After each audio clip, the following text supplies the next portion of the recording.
পরিশ্রম সৌভাগ্যের চাবিকাঠি প্রবাদটির জ্বলন্ত উদাহরণ ময়মনসিংহের ত্রিশাল উপজেলার বালিপাড়া ইউনিয়নের দলা মধ্যপাড়া গ্রামের আমসুর আলী শেখ।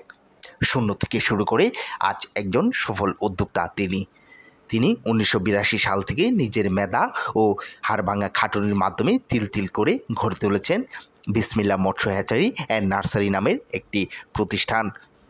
তার প্রতিষ্ঠানে কাজ করে সংসারে আর্থিক সচ্ছলতা ফিরিয়ে এনেছে 30 থেকে 40 জন কর্মচারী।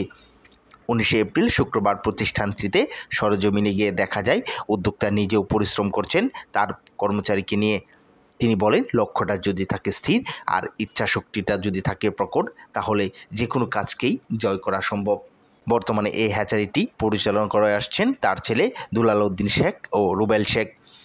বিসমিল্লাহ মৎস্য হ্যাচারি অ্যান্ড নার্সারিতে পাওয়া যাচ্ছে মনোসেক্স, তেলাপিয়া, রুই, কাতল, মৃগেল, সরপুঁটি, সিলভার কাপ, ব্রিকেট, চিতল, দেশি শিং, মাগুর, থাইকই, পাঙ্গাস, পাবদাসহ গুলশাসহ সকল প্রকার মাছের চারা রেণু পোনা উৎপাদন এবং বিক্রয় করা হয়। তিনি বলেন, বর্তমানে অনেকেই অনলাইনের মাধ্যমে বিভিন্ন প্রকার চারা রেণু পোনা কিনে প্রতারিত হচ্ছেন, কিন্তু বিসমিল্লাহ মৎস্য হ্যাচারি অ্যান্ড নার্সারিতে চারা রেণু পোনা কিনে কেউ প্রতারিত হবেন না। 100% গ্যারান্টি সহকারে ভালো মানের পোনা দেওয়া হয় ক্রেতাদের।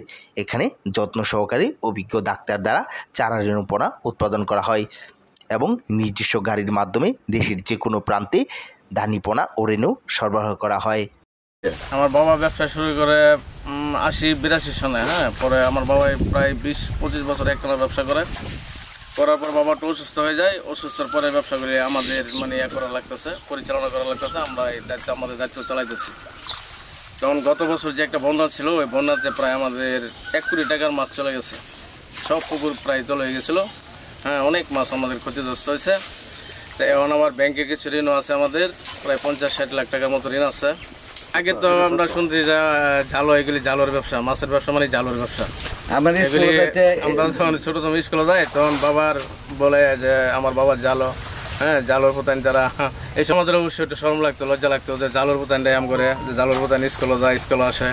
আর এখন তো মোটামুটি ইনশাল্লাহ আমার বাবা প্রথম যখন শুরু করে, আর এখন তো বাবার কাছ থেকে অনেকের দিকে শিক্ষা, অনেক তো পুরো এলাকায় মনে করেন মাছের ব্যবসায়ী, অনেক ব্যবসায়ী হয়ে গেছে।